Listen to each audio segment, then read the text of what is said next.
Hello everybody, this is Tushar sir here and today we are going to discuss Keeping Quiet by Pablo Neruda. The theme of this poem is quiet introspection. The poet wants us to introspect, the poet wants us to meditate, the poet wants us to think, because if we introspect, we get to know a lot of things about ourselves and the world around. He tells us that when we introspect, we get to know that this rush and run after material possession is not at all important. We get to know that that unity is quite important, togetherness is quite important. Then we don't say harm our surrounding. We get to know that how our activities are harming ourselves. We understand that wars are futile and useless. Harmony must prevail, peace must be there. We get to know that we should come out of this pit of selfishness and our life should mean something, it should have some meaning and purpose. We get to know that why there is sadness in our lives and we are not at all afraid of death. Then, moreover, we learn something from this earth. So these are the things that the poet has talked about here in this poem. So now let's see from stanza in a stanza-wise manner that what the poet has explained and how he has explained or expressed that. So he begins with counting. What he is saying, you can see here that now we'll count to 12 and you will all keep still. So why this counting to 12? And just okay, that poet doesn't know counting beyond that. What? After that? No, it's not, of course. This counting to 12 means that there are 12, why this 12 number especially, that's what I am telling you. That there are 12 numbers on the dial of a watch. There are 12 months in a year. We divide the time of a day into 12s. There are 12 zodiac signs. So that's why the specific 12 number. And this counting to 12, because it is not just 12, here it is counting to 12. So what does that mean? So that is a preparatory exercise. Yes. Just as we prepare ourselves for several things. We prepare ourselves before setting out on a journey. We prepare ourselves before exams. We prepare ourselves for lots of things, like the players prepare themselves. They warm themselves up before playing a match. So yes, preparation is necessary, and here too the poet wants us to prepare ourselves for that moment of meditation, for that moment of introspection when we'll all be silent. So that's why he is saying that counting to 12, now we'll count to 12. And when we are prepared, we have counted to 12. So when we are prepared, then we'll all be still. Yes, we'll all be silent and quiet. We'll get into that mood of introspection. That's what he is trying to tell us. And for once, he says, for once on the face of this earth, let's not speak in any language. Now why? He is trying to tell us, avoid the barrier of language. Yes. Avoid the barrier of language. We don't need a language to talk to ourselves, do we? Let silence be the language of communion. Of course, to meditate, to introspect, we don't need any language. We don't need words. We don't need to speak. So let's avoid them. Let's avoid this language, this barrier of language. It only creates barrier. And let silence prevail. Let silence be the language of communion with ourselves and communion with that Supreme Soul. And let's stop for 1 second and not move our arms so much. Now here, pun intended, and it has been asked once in your exam. See this. Not move our arms so much. So here, the figure of speech is pun. And what is pun? Pun means play on words. And here what? A single word can be used to mean two different things. Like this arm. This arm means upper limbs, and arm also means what? Weapons, ammunitions. So what it has? Now here I'll give you some more examples how we use pun in sentences. That if I say that my dear, this dear is very dear. It's an example of pun. My dear is of course my dear. This dear, D-E-R, dear. And then again I'm using what? D-E-A-R, dear. But the meaning is different. I'm saying my dear, this D-E-R, dear, as you know the animal. So my dear, this deer is very costly. That's what I mean. But the word D-E-A-R, dear, has two different meanings. So one, my dear, as I said, dear, darling. And the other one is what? That costly. So pun.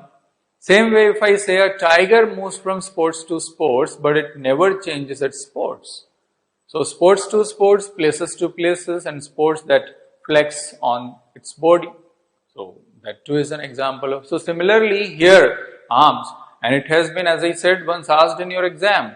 So what here the poet means by arms? He is trying to say that, let's stop for 1 second. Now what people are engaged in, the rush and run of material possessions. People want awards and rewards and power and prestige and riches and money and this and that and what not. It goes on and on and on, and the greed never satiates. There is no saturation, satisfaction, satiation to the greed. So the poet says, avoid this rush and run and avoid quarrels. Getting what? Arms. 1, avoid the rush and run, and 2, avoid the quarrels, fightings. That's what he is trying to tell us. So let's spare some time for ourselves. Let's spare some time. Avoid all this rush and run, this hustle and bustle and all that, this hectic life and all. And just spare some time for yourself. And what? Introspect. Think, meditate. That's what he is trying to say. Now, let's move on to the next stanza. It would be an exotic moment without rush, without engines. So if this happens, what? That all are silent and meditating, introspecting, then that would be an exotic moment. That means unusually interesting moment. Yes, that would be an unusually interesting moment, because usually that doesn't happen. One or the other would be like engaged in the rush and run or some or the other activities. No rest, no peace, nothing. So what? When we all together introspect, that would be an unusually strange, unusually interesting moment. Without rush, without engines. Now these are symbolic. Okay. Engines. What? Symbolic of noise and movement. So when this would happen, there would be no rush, no hustle and bustle, as I said, no hectic helter-skelter activity or so, no such thing. No movement, all peace, all silence. And we would all be together in a sudden strangeness. Means there would be a feeling of solidarity, there would be a feeling of unity, there would be a feeling of togetherness. We would all be together. So there would be a feeling of togetherness, that yes, we are all together. We'll understand the importance of togetherness then.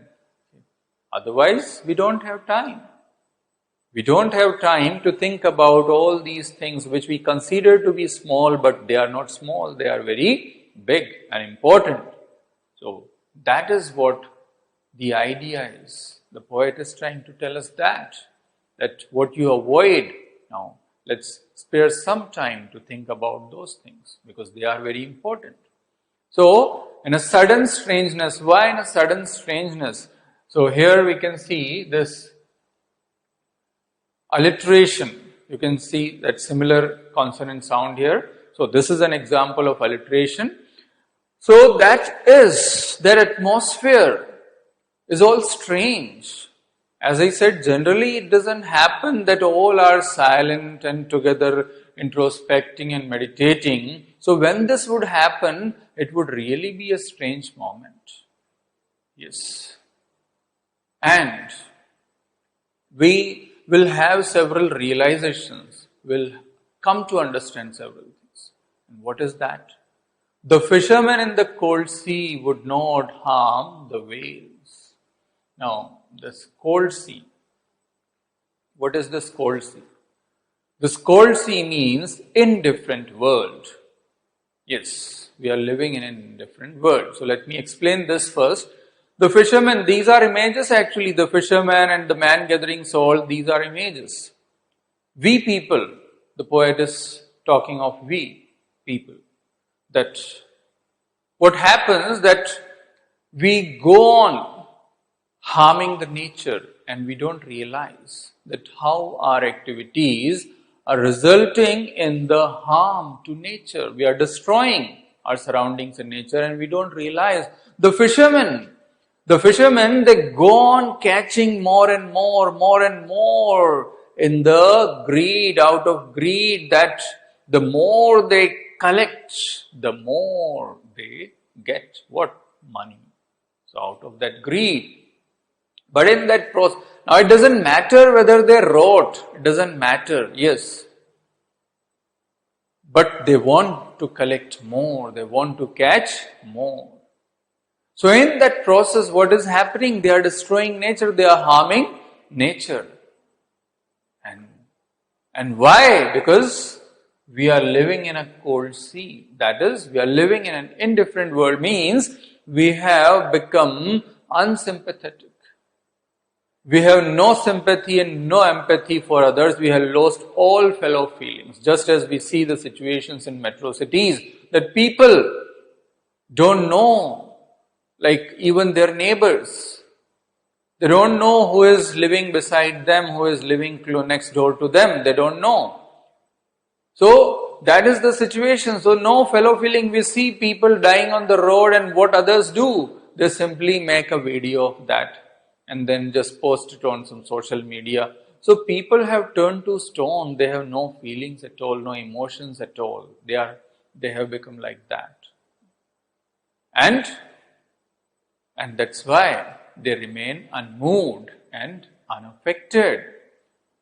So we will understand this thing when we have some time, when we spare some time for ourselves. We'll get to know that yes, how the world has become so emotionless, how we have turned to stone and so unfeeling, callous. So that is the cold sea. That what do we do? That people, they like cut trees, they harm nature in different ways. Like factories, what do? They dump their waste in some nearby river or some nala or something like that. They dump it into that, some brook or so. And what? They don't care. They think, okay, we'll see it later. Let's do it now. Okay. We'll see. But when it comes to this level, it means they get to realize when the situation is beyond control. So we harm the nature in that way. People cut trees and they don't realize. What do? In place of the tree, they build a room.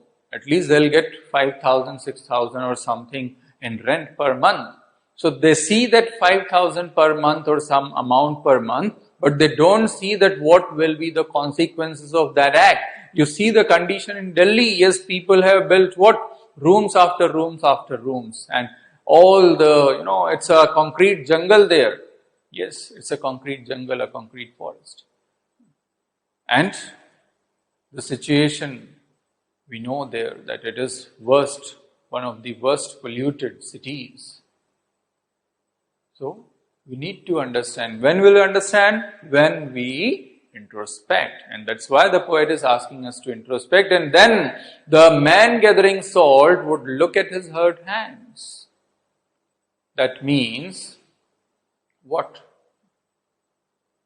That the salt gatherer, out of greed, he goes on collecting more and more, more and more, that the more I collect, the more I get, of course, money. But in that process, what his own hands are bruised and blistered, and he doesn't realize that is secondary to him. He himself, his own health, his own body, that is secondary to him. What is primary? Yes, that I'll get money. But in that process, what? He's hurting himself. And that is today's man, that we are harming ourselves, our activities are harming ourselves, and we don't bother, we don't realize, we don't understand. That is not important for us. People have, lots of, the lifestyle has become such that it is kind of hell that we are living in, the modern man. Morning till night, work and work and work, no time for himself and even for the family. That's today's life. And living with so many problems, cervical, some say BP, sugar, cholesterol, heart problems, so many joint pains, this, that, so many, a big tummy, carrying a big tummy, pot bellied, yes. So what? That you can just place a cup here and have a drink, have a tea. So that is today's man. We talk of six pack, and here we have family packs. That. So that is today's man. In this hectic life, in this busy life, in this mechanical life, we have even lost, or say, we have stopped thinking about ourselves, right? So when we introspect, we'll understand that how our activities are harming. Now in this stanza, the poet is talking about wars. And yes, it has been once asked in your exam that how many types of wars the poet has mentioned or the poet is talking of in this poem. So you can just count this up, or you can even learn this as well. So those who prepare green wars, wars with gaze and wars with fire, victory with no survivors. Now those who prepare green wars, that means those who destroy nature, yes, those who harm nature, this deforestation, greenhouse effect, global warming. So the poet is talking of all that. So those who do all this harm nature in several ways. Wars with gaze and wars with fire, that means today we have all the deadly and dangerous weapons, all the lethal things. We have missiles and nuclear bombs. Yes, we have all such deadly things. But what is the use? The poet is trying to say, what is the use? Because if war happens, then what? You may attack the opponent, okay, you just dropped a bomb there, and you say, hooray, yes, clean sweep, all killed, all destroyed. And later they shell a bomb, they drop a bomb here, and yes, here too is a clean sweep. Then what will happen? Victory with no survivors. So what he is trying to say, that when you introspect, you will understand this thing, that it's no use. Wars are futile. Yes, wars are futile, meaningless, useless, because wars are ever beginning, they are never ending. They leave in its wake what only just cries and wails and laments and deaths and casualties. It leaves in its wake only these things and nothing. And it goes on. As I said, it is ever beginning, it is never ending. Why? Because it creates a feeling of revenge, that you did this to me, you slapped me, you killed our people. Now we'll show you what we can do. So it creates that feeling of revenge, and so what, it goes on and on and on. So wars are futile. So those who do all this, those who prepare green wars, wars with gas, wars with fire, we have chemical weapons, this gas, and also that is about all that chemical weapons. And as I mentioned that today we have all the deadly and dangerous weapons. So it's about all that. So they will understand that they may have victory, okay, for once. But then who will be there to enjoy that victory? Who will be there? Because it brings about only total devastation and destruction. Yes. So those who do all this, then what? Would put on clean clothes. Would put on clean clothes and walk about with their brothers in the shade doing nothing. So what does this mean? Put on clean clothes, clothes, dresses, these are symbolic. These are symbolic. You know about different such uniforms and fascism and such thing, Nazism and khadi and this and that. So, that uniforms are symbolic. So, the poet is trying to say that when they introspect and they realize, they understand this fact that wars are useless, futile, then avoiding their extremities, avoiding their extreme notions and extreme ideologies, what would they do? Would put on clean clothes. That means will become the followers of peace. Yes, they'll become pacifists and walk about with their brothers. They'll understand the importance of what? Importance of brotherhood, fraternity. Yes, that we are all brothers. That we see what sometimes China just enters our borders, violates treaties, and then what? Today they, and tomorrow it may be we. Because yes, it's not always that fortune favors only one. It goes round like this. So if today you, then tomorrow it may be we. Then what is the use? That you may kill us today, tomorrow our people may kill your people. So it will go on this killing and this. And who is to benefit by this? Who is to benefit? None, nobody. So let's understand what Hindi Chin brothers. Yes. Fraternity, yes. Fraternity, you understand that. That is co-existence. That is the rule. We can live peacefully only when we understand the needs of others as well, when we support others as well. So in this moment of introspection, we'll understand about all these things. That coexistence is the rule. That is the way of life. That is the rule on this planet. And what? Walk about with their brothers in the shade, doing nothing. It means avoiding their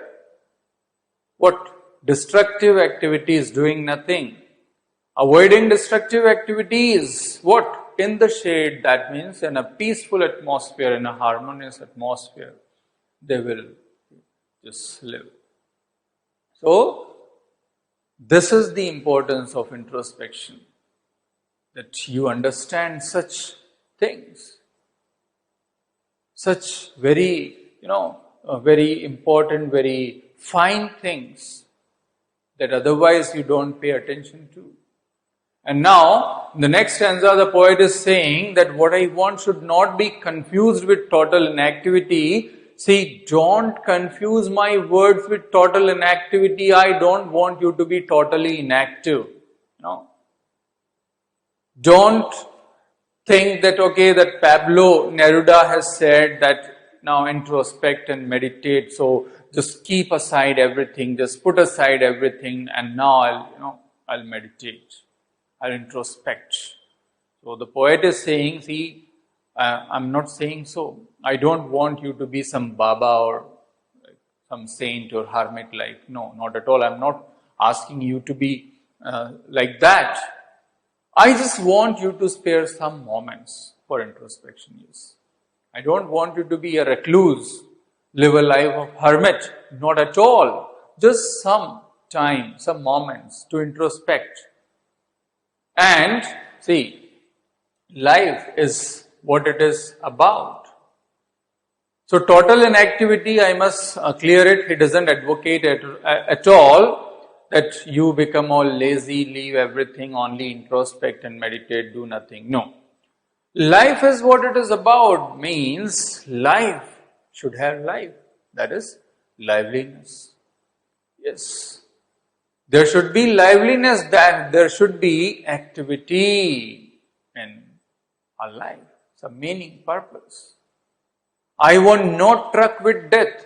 That means no association. I want no association with death. I don't want you to live like death on this planet. Yes. A dead person, not at all. That be a burden on this earth. No, I don't want that.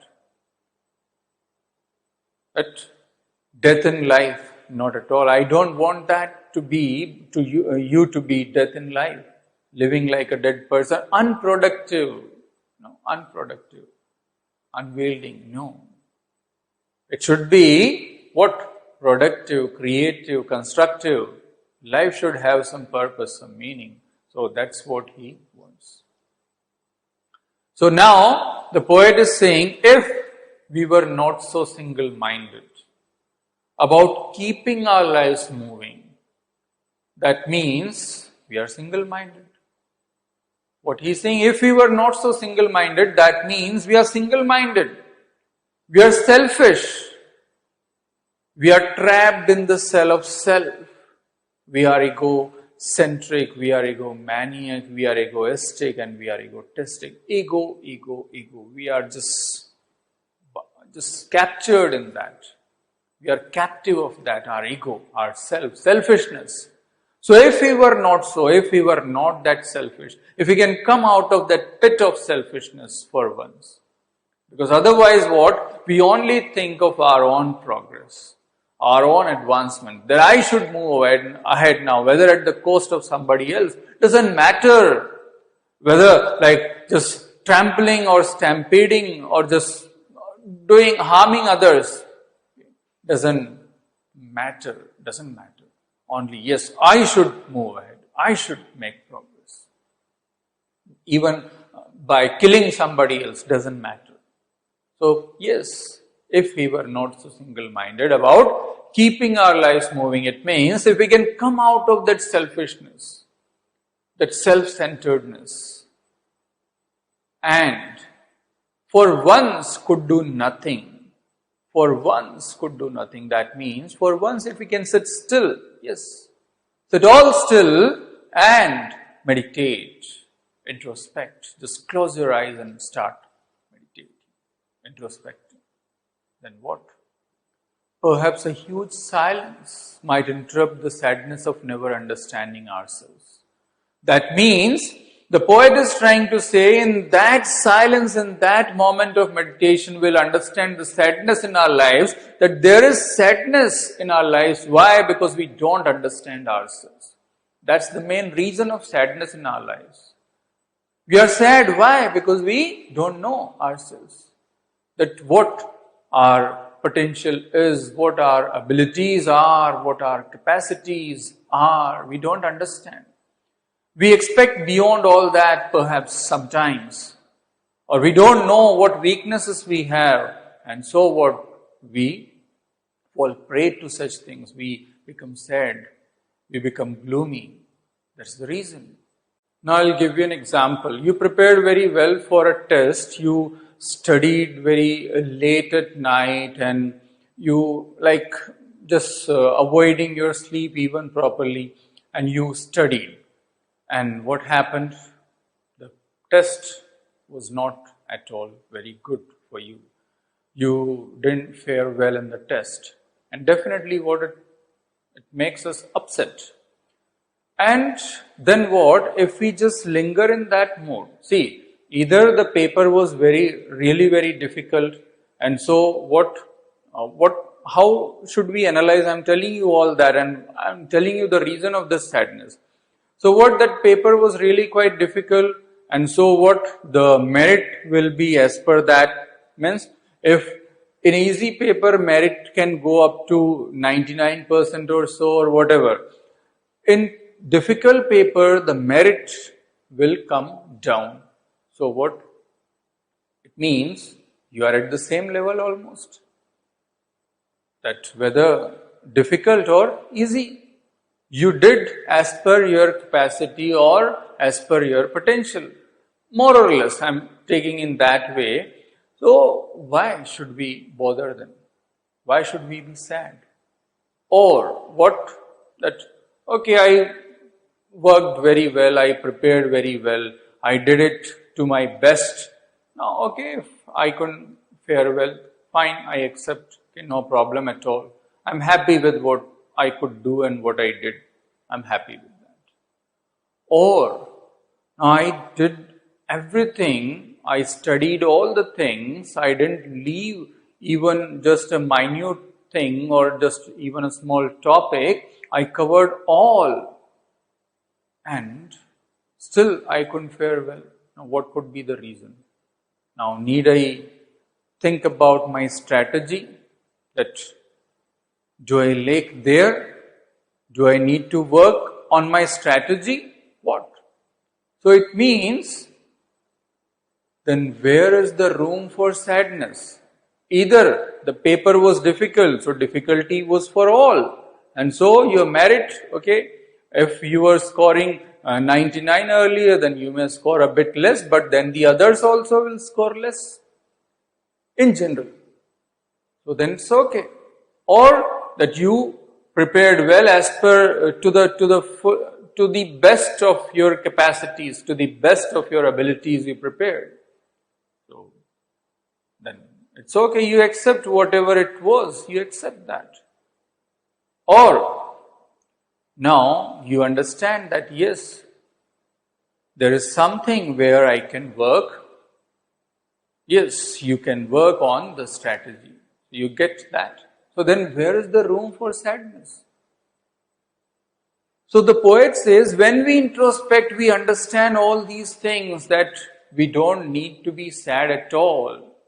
The sadness can be avoided if we understand our abilities and capacities.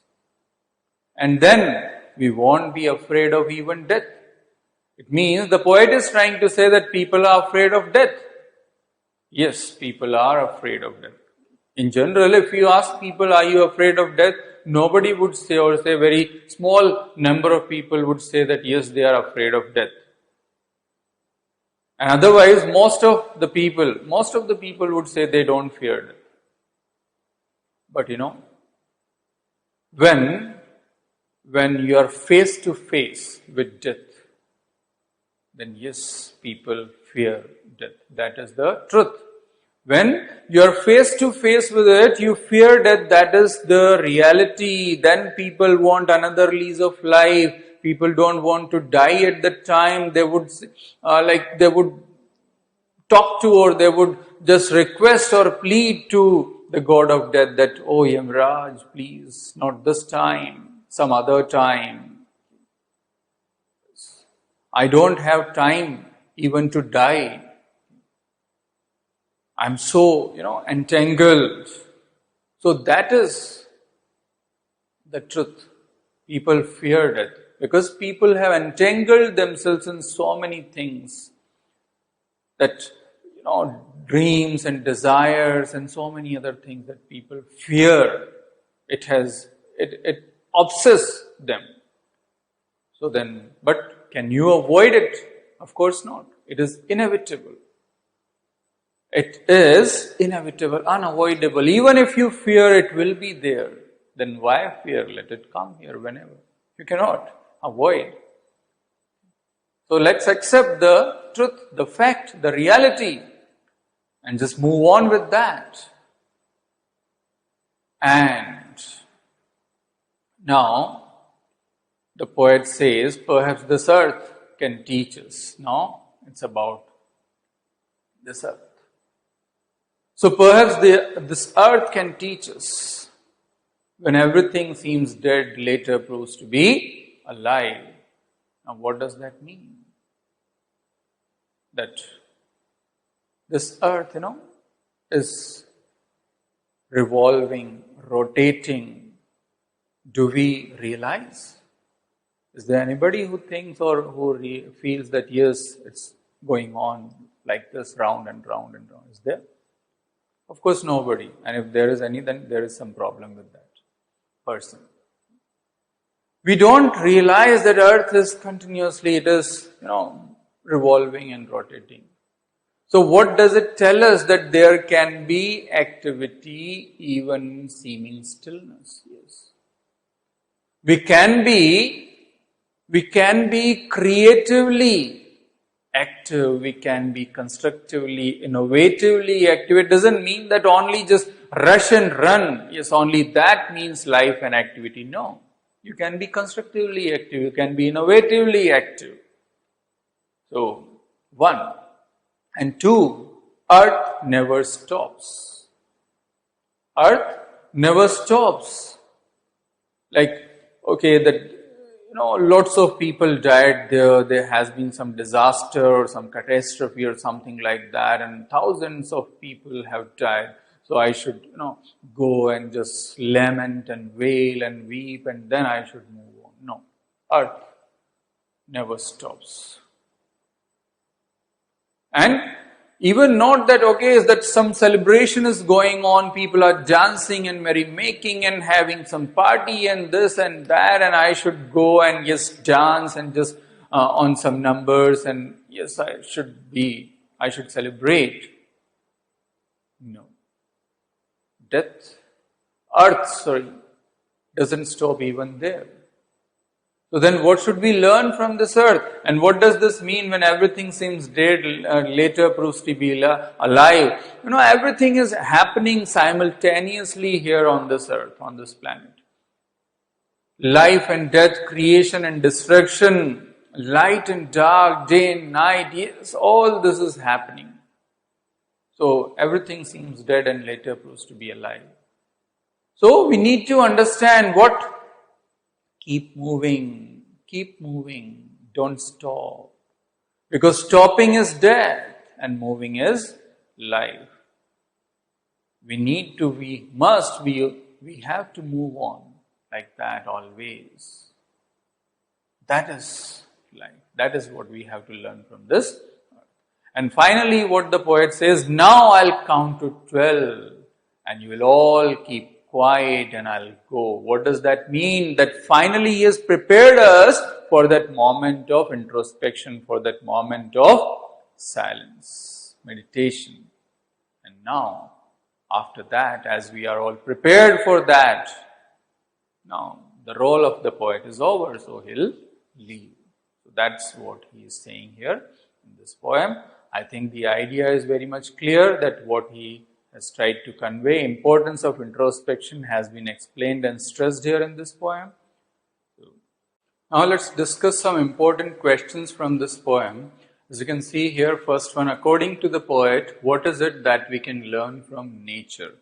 So what we can learn from nature, we discussed about earth and what earth teaches us. So we can learn that there can be activity even in stillness.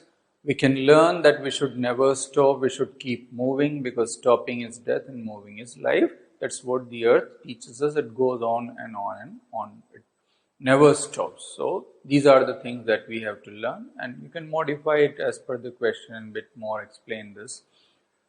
Second, why is Pablo Neruda against total inactivity? So, because total inactivity is not the solution of any problem. It can even further worsen the situation. Moreover, inactive life is no life at all. It is like a total, it is death in life in a way. Total inactivity when you are not doing anything. So it is unproductive, and unproductive life is of no use because life itself means there should be liveliness. there should be some meaning and purpose. So he doesn't advocate total inactivity, rather he says that we should make it meaningful and useful. Which sadness is Pablo Neruda worried about in this poem? The sadness of never understanding ourselves. That's what he is worried about. That people don't understand themselves, and that's why they get sad or there is sadness in their lives. So to know ourselves, we need to introspect. And when we know ourselves, when we know our abilities and our potentials, our capacities, then there is no chance that we can be sad ever in our life. We'll always be able to overcome that sadness. Of course, we are human beings, so there can be sorrows and joys, but we shouldn't stick to those sorrows and joys. Being a human being, okay, express your sorrow, your emotions and feelings for a certain failure, but just move on then. We have certain victory or certain triumphs or certain good moments in our life. Enjoy, celebrate, but don't stick to that, move on. So that's what it says. And what is the exotic moment that Pablo Neruda refers to in this poem? So exotic moment is when there would be no rush, no engines, no noise at all, no movement at all. People would just in a peace. People would be in peace and silent and just introspecting. So that would be an exotic moment when people would have a feeling of togetherness and solidarity. That would be an exotic moment according to the poet. And how can suspension of activity help? So suspension of activity helps us understand ourselves better. This is actually aiming at the theme of the poem. So it helps us knowing ourselves better, it helps us understanding ourselves better and the world as well. And that helps us just better, improve on what we have, what we are and what we have. So we can improve on that. We can understand the problems in our lives and we can work on that and we can move ahead in our lives. So that's how that suspension of activity, it makes us understand everything on this planet in our life and around our life. So that's how the suspension helps. And how, according to Pablo Neruda, can keeping quiet change our attitude to life? So keeping quiet, almost the same, fifth and sixth almost, but yes, have been asked in your exams, so that's why I've taken both, that it can be asked in two different ways. So this is just the other way of asking the same thing. So keeping quiet can help us knowing ourselves better and the world as well, and in that way will overcome the problems or will come out of those things we are indulged in, like we are harming the nature, we don't realize. So after introspecting or after keeping quiet, we'll be able to come out of that we will get to know that our activities are harming ourselves. We will understand that and will then come out of that and not harm ourselves. So these are the things in which keeping quiet can help us, that people don't understand that what brutalities war can cause. And after this keeping quiet, we can understand that and will come out of all such problems and things that are prevailing in our society and just circling us. So we can come out of all that by keeping quiet. So this is how we can answer this one. And these are just some of the important questions. But yes, the important thing is you should know each and every phrase in this line. You should understand each and every word in this line, in this poem, sorry. So if you understand that, you'll be able to answer any question and however it is asked. So that's it. The poem Keeping Quiet is now over. I hope you have understood this poem. Thank you very much.